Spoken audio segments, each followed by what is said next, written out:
Good morning, children. Today we are going to discuss about chapter 3, social chapter 3, Earth movements and seasons. Changing seasons. As you are living on this earth, you can observe the constant changing of the surrounding in the due course of the time of the year, the flowering, the fruits, the plants, changing in the animal activities also.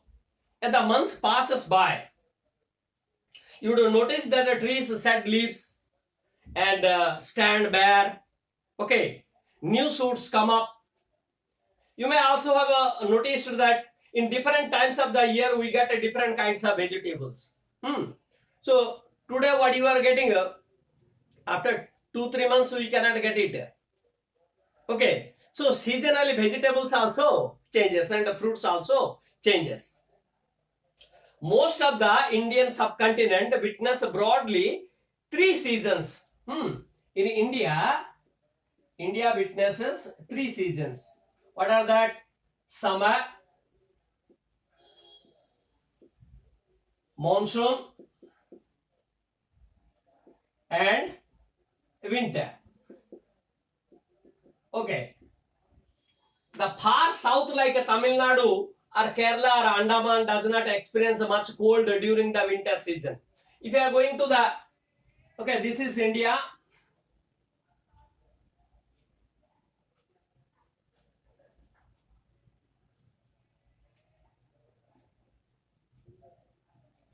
Suppose you are going to the southern part of India. Okay, I am not good at drawing. So, if you are going to the southern part of India, you cannot witness much cold there. Likewise, the summer seasons are very brief in the northeastern state. Most of the North India, however, witness all the 3 seasons with a warm summer. So, if you are going for the northern region, they have 3 seasons. They witness like summer, cold, and rainy monsoon. In the ancient times, year was divided into 6 seasons according to the Sanskrit literature. Okay, so these are called ritus. Okay, seasons were called as a ritu. What are the 6 ritus are there? Note it down. Vasanta. Vasanta means spring. Okay. Grishma. Grishma, summer. Varsha, monsoon. Okay. Sarad. Sarad, autumn. Autumn. Hemanta, pre-winter. Pre-winter. And the 6th one is Shishira.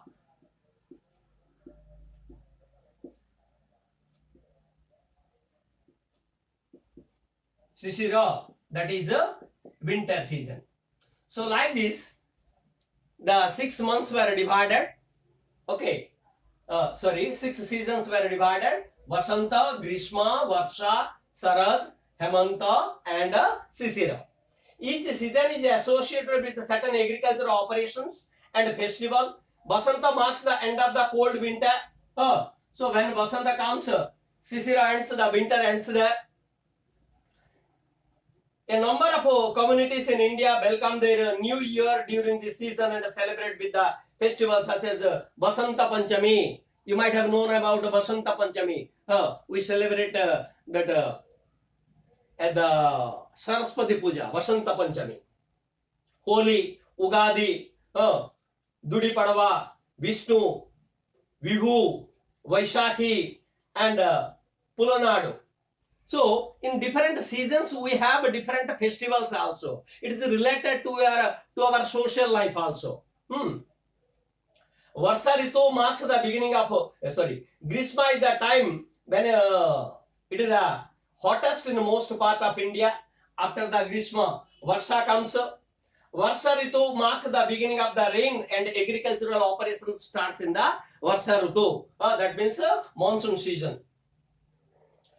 During Sarad, the skies become totally clear.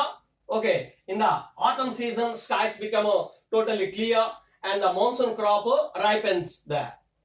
During this season, festivals like Deepavali is organized. Deepavali is celebrated in the month of, in the Ritu of Sarad season or autumn season. This season is followed by Hemanta. After the Sarad, Hemanta comes, which is the another peasant time across the country. Next is the Sisira. That means the last one is Sisira, which is a winter. A number of crop harvesting festivals in the Sisira winter season. We harvest the crops. So Lahori, Pongal, Makar Sankranti are being celebrated in the winter season. Okay, or Sisira. Subpolar and temperate regions of the world typically experience 4 seasons of the summer, spring, autumn, and winter. So if you are going for a tropical region experience 4 seasons. We studied here the 6 seasons, but in the subpolar region, they experience only 4 seasons. What are they? They are summer, spring, autumn,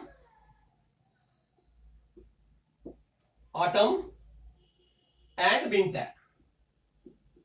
In India, we witness only 3 seasons. In the first,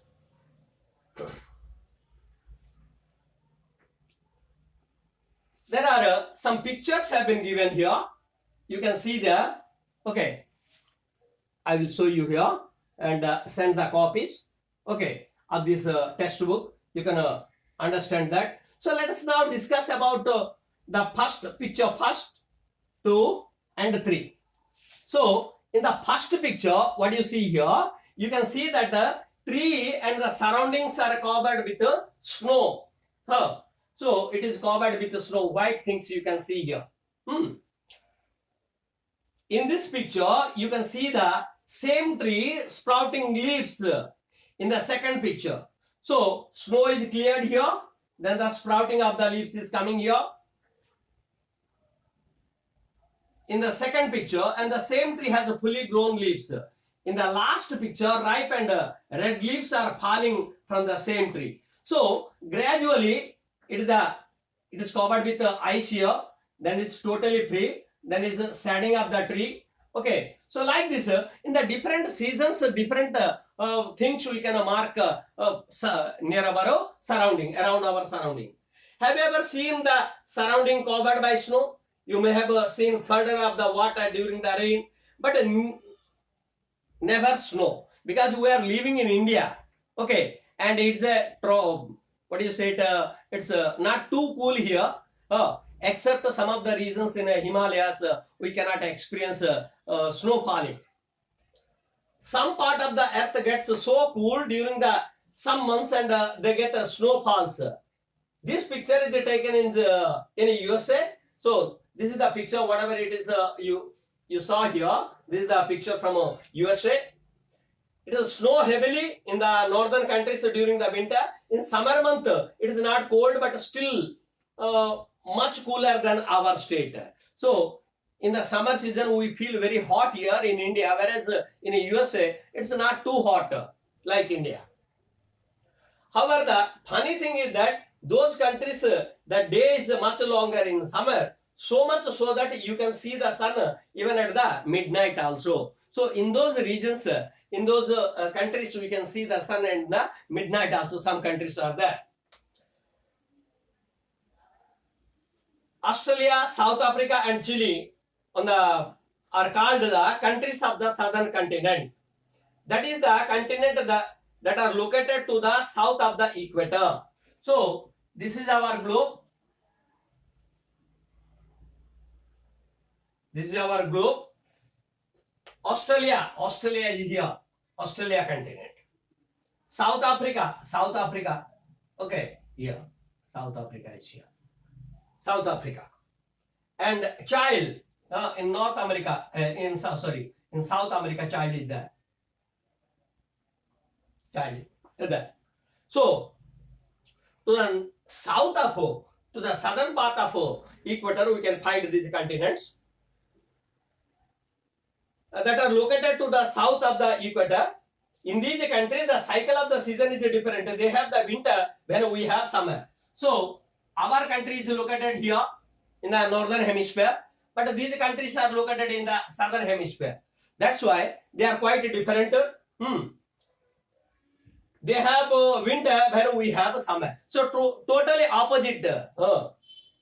They have the winter when we have summer, and when we have winter, they have summer. In fact, this pattern happens in all the places in the south of the equator. So to the northern hemisphere and to the southern hemisphere, it is quite opposite. Okay, the seasons are quite opposite. Then why it happens like so? What are the factors that is responsible for the seasonal changings? Let us see here. What are the factors? Factors affect the season. Factors affect the seasons. There are 4 factors are there. One is to understand this, we have to understand the complex interaction between the several factors. These are spherical shape of the earth and the curvature of its shape. Shape of the earth. Shape of the earth is one of the important factor. Then second is daily rotation of the earth. Daily rotation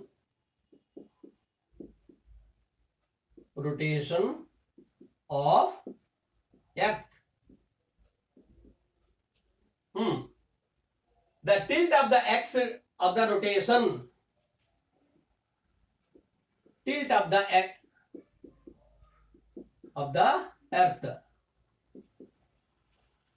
Then the earth movement around the sun. Revolution of the. This is rotation. The revolution.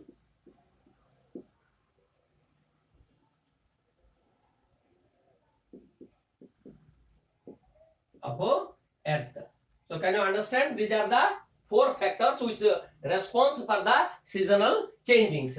First one is the shape of the earth, daily rotation of the earth, tilt of the earth, the revolution of the earth. So let us now discuss it in a clear way. First, shape of the earth. You have already studied the impact of the spherical shape of the earth and how the cause the distribution of the heat in the second chapter.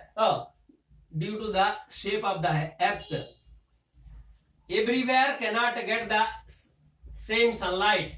Okay, in the equator it gets straight, and when you are going to the polar region, it's a slant.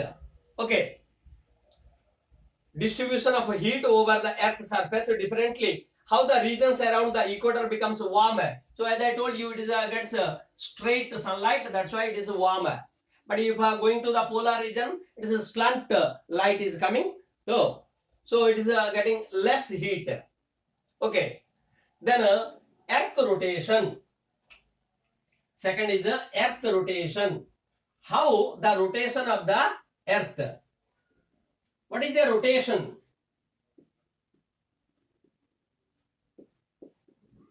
Rotation of earth. As you know that the earth rotates or goes around just like a top spin. What does it go around? It actually rotates around an imaginary line which joins the North Pole and the South Pole. Suppose this is our earth and this is the North Pole and this is the South Pole.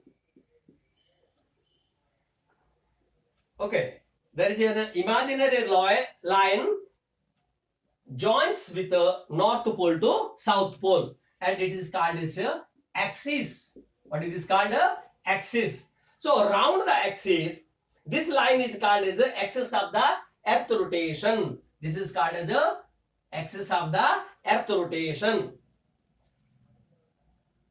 All parts of the earth go around this line once a day. So in single day, it moves around like this. Once, okay. It takes 24 hours to rotate or go around on its axis to move from one round. It takes 24 hours. Okay, in a 24 hour, Earth rotates around its own axis once. It moves from the west to east. This is our west. This is our east. So the movement is west to east. It moves from the west to east. If a globe is facing you, it rotates from your left to right. This is our left. When you see, this is our left, this is our right. So from left to right, the earth rotates. This is the reason why the sun, the moon, and the star appear to rise in the east and set in the west. So we see that sun rises everywhere. Sun rises in the east only. Okay, and set down in the west. Okay, this is of course an illusion created by the eastward spin of the earth. The first and foremost effect of the earth rotation is a daily alteration of the day and night. So due to the rotation, what is caused? Day and night is caused.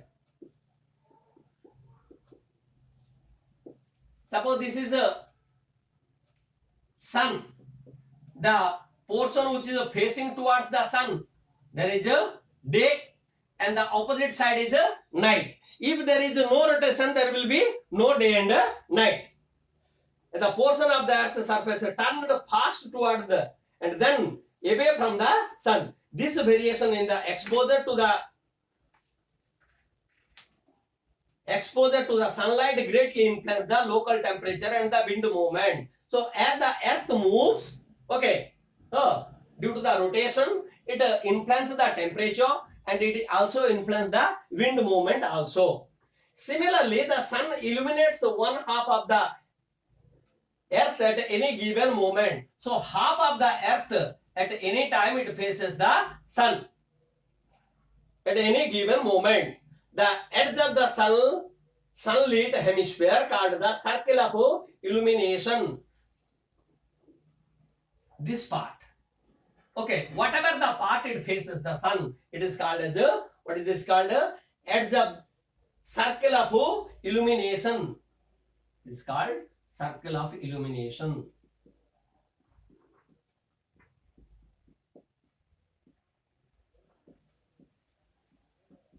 Circle of illumination is a great circle that divides the earth between the light half and the dark half.